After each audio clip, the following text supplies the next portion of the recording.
chairwoman for Act for America, Brigitte Gabriel, with us, and also former State Department Special Advisor on Iran, Gabriel Nerona. Welcome into you both. There's a lot of action actually in Lebanon, and I want to get to that in a second, Brigitte. But if we stay with the Strait of Hormuz, Gabriel, I know that there are some who are going to eventually help with President Trump. Not everybody. He said, I'm frustrated. But even the reporter just there, Philip, said they didn't think the strait would be closed. Is that actually accurate? Because there's been a lot of pushback from the White House saying, listen, we knew that this was going to be the only leverage Iran had. Separate fact from fiction for us, please. You know, yes. I think it is. Okay, can we go first to Gabriel and then to you, Brigitte? Sorry. Sorry, we got two Gabriels here. I know. Sorry about that. Yes. So I think the challenge here is that while the United States did do some planning, frankly, I don't think it envisioned quite the scale of which Iran was willing to go after international shipping and the broad range of countries that they were willing to attack. In the past, they've been a little bit more targeted, much slower at doing these kinds of attacks. Back in 2019, when we first experienced Iran going after international shipping like this, we did create an international maritime shipping coalition to preserve that freedom. Got about 25 countries, but it took a while to do. And so I do wish this work had started a couple weeks earlier, or the problem is imminent now. You know, some of the reporting, and this is for Brigitte, thank you, Gabriel, is that maybe they were not going to do the strikes, but we all know that there was that window. The Ayatollah, the CIA, the Mossad said, this is a Saturday. We can take them all out, Brigitte. So maybe that was some of the timing. We have to strike now.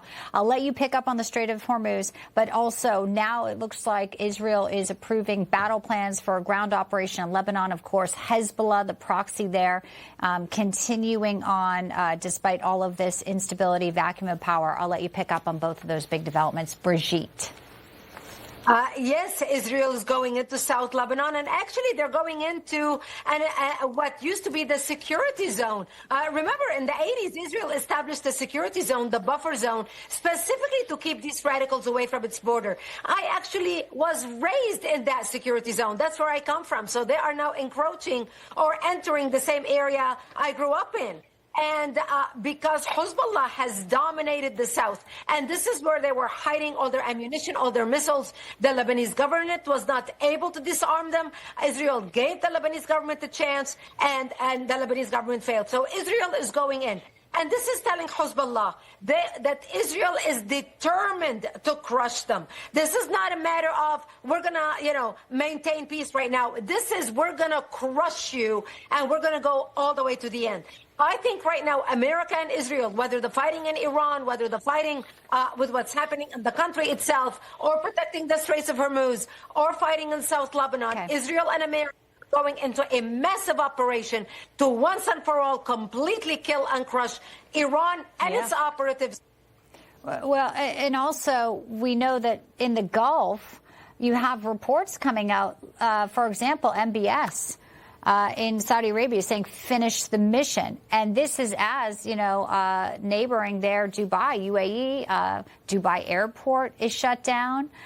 Gabriel, talk to us about some of the players in the Gulf who are obviously not entering the war, but taking all of these indiscriminate missiles, at least for now, that Iran can still fire their way. Obviously, the hit on Dubai airport caused a lot of concern. All flights shut down in and out of that very busy hub.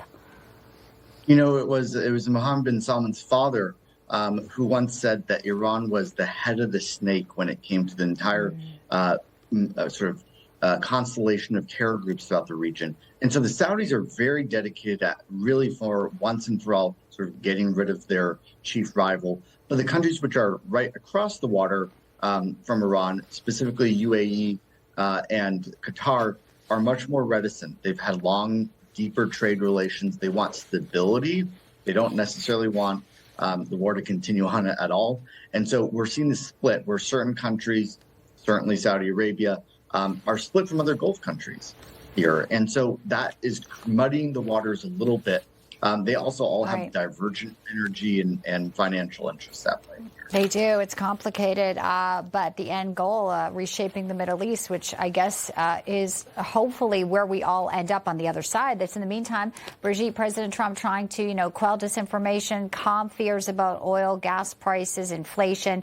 Talk to us about what we're hearing about the Ayatollah Jr., as one report is calling it. Reports are he, again, hasn't been seen. They purportedly had another message from him today. There's this wild report coming out from the Telegram saying that he stepped outside for a walk in his garden minutes before his home was hit by missiles. That's how he survived. But we don't even know how bad his condition is, Brigitte. No, we don't. And actually, the Israeli intelligence is saying that he is alive, but he is comatose. You cannot trust the Iranians or anybody else that they put out there. We believe that the people who are actually running the country right now are members of the IRGC. This is why you're seeing all these terrorist attacks continue. But Iran right now really does not have a leadership, propped up figure that we don't even think he is thinking coherently to respond to anything of what's going on in the world, let alone command the Iranian resistance right now and fighting America and Israel. Back here at home, there's been concerns about potential cells that Iran, since they've played the long game, could still communicate with, despite, all of the inability for them to really solidify, galvanize with their own inside network, the outside networks. There was the tragedy that, fortunately, a security guard was able to avert in Michigan. I'll give you this last question, Gabriel. The person who drove in, though, to the synagogue reportedly had a brother who was a Hezbollah commander. That is the new report there. So back here at home, half a world away, we're seeing, potential for threats like that. Of course, Joe Biden's open borders, what a lot of people are looking at, how this guy whose brother was a commander in Hezbollah just roaming around here like nobody's business until he decides to drive into a synagogue last week, Gabriel. This is a longstanding problem of vetting, where we're allowing people who have allegiance to Hezbollah and other terror groups into the country. And Michigan in particular is sort of an epicenter for this. There's been over 100 DOJ cases into Hezbollah ties just in Michigan since 9/11. I'm sure there are deeper loyalties, deeper financial and coordination networks there. It's honestly one of the chief fundraising spots for Hezbollah abroad is just the state of Michigan.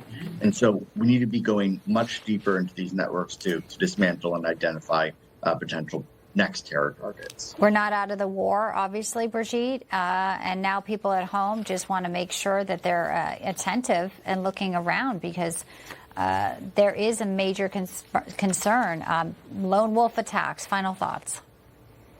It is a major concern, and that's why it is so important. If you see something, say something. If you have a neighbor who's acting suspiciously, if you know somebody who changed their behavior in the last few weeks or few days or few months, notify the police, notify the authority. Better safe than sorry. Do not worry about political correctness. This is not the time to be politically correct. This is the time to preserve our communities. All right, Brigitte Gabriel Neurona, two of the best in the business here. Thank you for your analysis today, and I hope you come back and see us soon. Thanks, Bianca. Thank you. Thank you. We're going